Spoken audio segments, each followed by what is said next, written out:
पुराने ज़माने की बात है। एक राजा ने दूसरे राजा के पास एक पत्र और सुरमे की एक छोटी सी डिबिया भेजी। पत्र में लिखा था कि जो सुरमा भिजवा रहा हूँ वो अत्यंत मूल्यवान है। इसे लगाने से अंधापन दूर हो जाता है। राजा सोच में पड़ गया। वो समझ नहीं पा रहा था कि इसे किस किस को दें। उसके राज्य में नेत्रहीनों की संख्या अच्छी खासी थी, पर सुरमे की मात्रा बस इतनी थी जिससे 2 आंखों की रोशनी लौट सके। राजा इसे अपने किसी अत्यंत प्रिय व्यक्ति को देना चाहता था। तभी राजा को अचानक अपने एक वृद्ध मंत्री की स्मृति हो आई। वो मंत्री बहुत ही बुद्धिमान था, मगर आंखों की रोशनी चले जाने के कारण उसने राजकीय कामकाज से छुट्टी ले ली थी और घर पर ही रहता था। राजा ने सोचा कि अगर उसकी आंखों की ज्योति वापस आ गई तो उसे उस योग्य मंत्री की सेवाएं फिर से मिलने लगेंगी।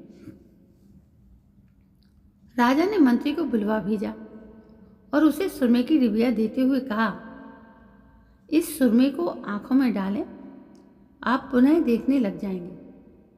ध्यान रहे ये केवल 2 आंखों के लिए ही है। मंत्री ने एक आंख में सुरमा डाला, उसकी रोशनी आ गई। उस आंख से मंत्री को सब कुछ दिखने लगा। फिर उसने बचा खुचा सुरमा अपनी जीभ पर डाल लिया। यह देखकर राजा चकित रह गया। उसने पूछा, यह आपने क्या किया? अब तो आपकी एक ही आंख में रोशनी आ पाएगी और लोग आपको काना कहेंगे।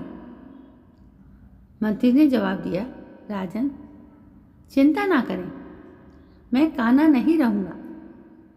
मैं आंख वाला बनकर हजारों नेत्रहीनों को रोशनी दूंगा। मैंने चखकर यह जान लिया है कि सुरमा किस चीज़ से बना है। मैं अब स्वयं सुरमा बनाकर नेत्रहीनों को बांटूंगा। राजा ने मंत्री को गले से लगा लिया और कहा, यह हमारा सौभाग्य है कि मुझे आप जैसा मंत्री मिला। अगर हर राज्य के मंत्री आप जैसे हो जाएं, तो किसी को कोई दुख नहीं होगा। तो दोस्तों, ये थी एक बहुत ही परोपकारी कहानी। जो राजा था, राजा बहुत परोपकारी था, लेकिन वो भी था जन्म से अंधा। उसने अपनी आंखों में ये सुरमा नहीं लगाया, बल्कि उसने इस सुरमा का प्रयोग अपने मंत्री के लिए किया और मंत्री ने और भी अच्छा काम किया। तो दोस्तों, यदि ऐसे लोग अपने आसपास होते हैं तो हर आदमी उन्नति करता है। आपको कहानी कैसी लगी? यदि कहानी पसंद आई हो तो एक लाइक और इसे शेयर करें और एक कमेंट, और फिर उसके बाद मेरे इस चैनल को सब्सक्राइब करना ना भूलें, जिसका नाम है कुल 56 स्टोरी 0.2।